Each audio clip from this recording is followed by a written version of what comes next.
आज हम लोग करेंगे स्टेटमेंट। इससे पहले हमने किया था पंक्चुएटर्स और कमेंट्स किया था। अभी हम स्टेटमेंट करेंगे। स्टेटमेंट क्या होता है, देखिए अभी बेसिकली प्रोग्राम के बारे में हम डिस्कस करेंगे। एक प्रोग्राम के अंदर क्या क्या चीज़ें होती है।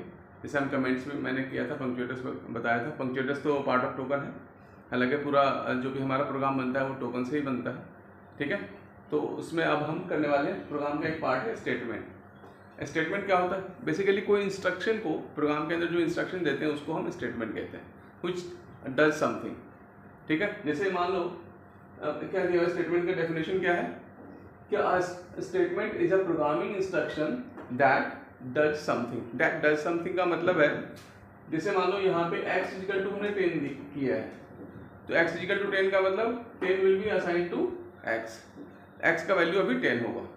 तो ये क्या कर रहा है कि यहाँ पे देखो, this is assignment operator, 10 will be assign to x का मतलब है x को 10 वैल्यू मिल जाएगा, ठीक है। तो कहीं प्रिंट x करेंगे तो वो क्या होगा, x की वैल्यू प्रिंट करेगा।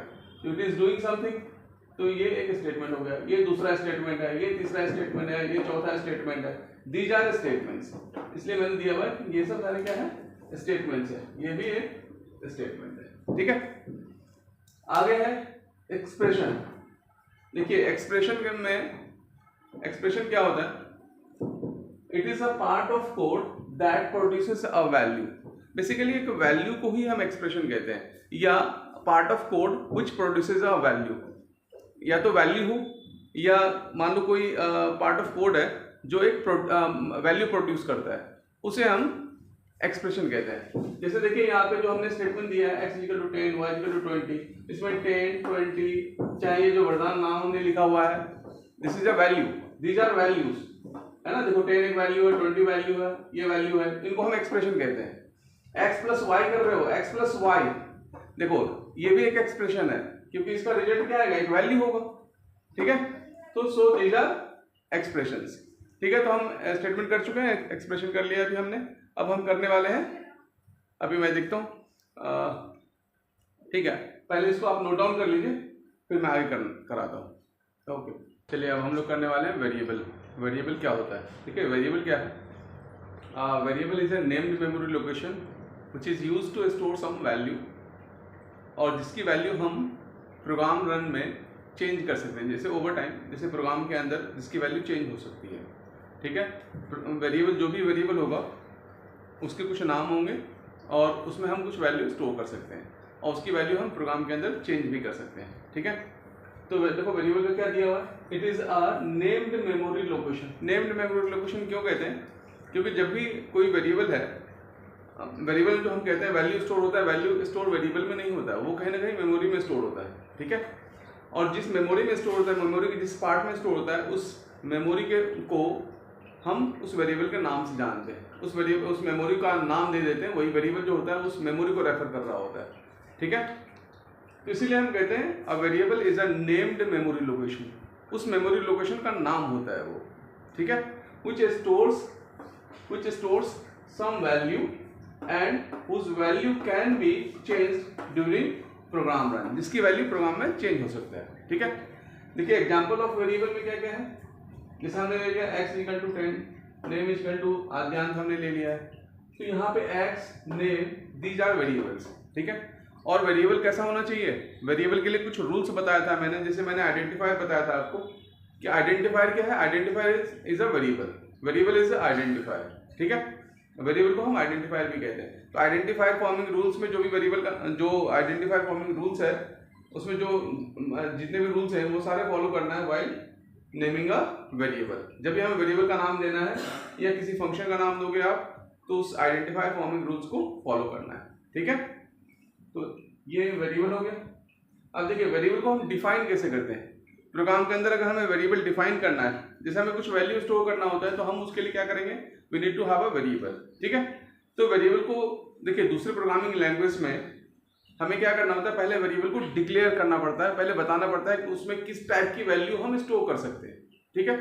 लेकिन पाइथन में ऐसा नहीं है। पाइथन में आप डायरेक्ट वैल्यू स्टोर कर सकते हैं। जब वैल्यू स्टोर करेंगे, वैल्यू स्टोर करने के बाद हम बता सकते हैं कि ये वेरिएबल का टाइप क्या है, ठीक है। जैसे अभी हमने यहाँ पे देखो वेरिएबल डिफाइन करने का तरीका क्या है, वेरिएबल का नाम देते हैं, सिंटैक्स क्या है, पहले देखिए वेरिएबल का नाम इक्वल टू वैल्यू दे देते हैं डायरेक्ट।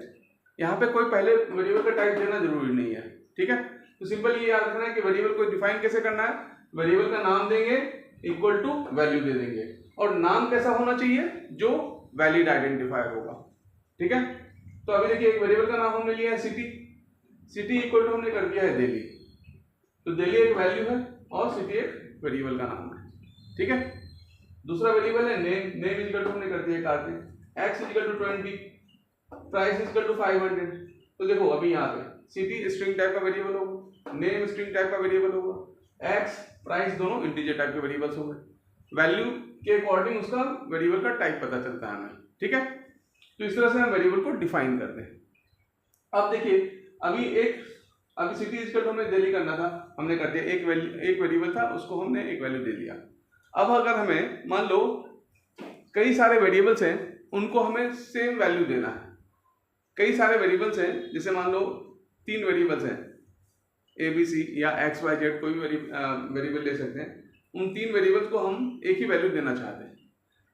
तो देखिए उसे कहते हैं assigning same value to multiple variables, same value assign करना है टू मल्टीपल वेरिएबल्स। तो देखो एक पहला तरीका क्या है कि हम क्या कर सकते हैं, मान लो XYZ वेरिएबल है और हम इनको ये सेम वैल्यू देना चाहते हैं, एंड दैट इज 10। हम XYZ को तीनों को 10 देना चाहते हैं, वैल्यू है 10, ठीक है।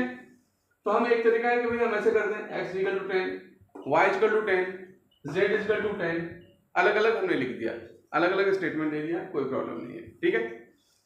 या आप अगर 3 लाइन में नहीं लिखना चाहते हो तो आप क्या कर सकते हैं, ऐसे कर सकते हैं, और x equal to y equal to z equal to 10, ऐसे भी आप लिख सकते हो।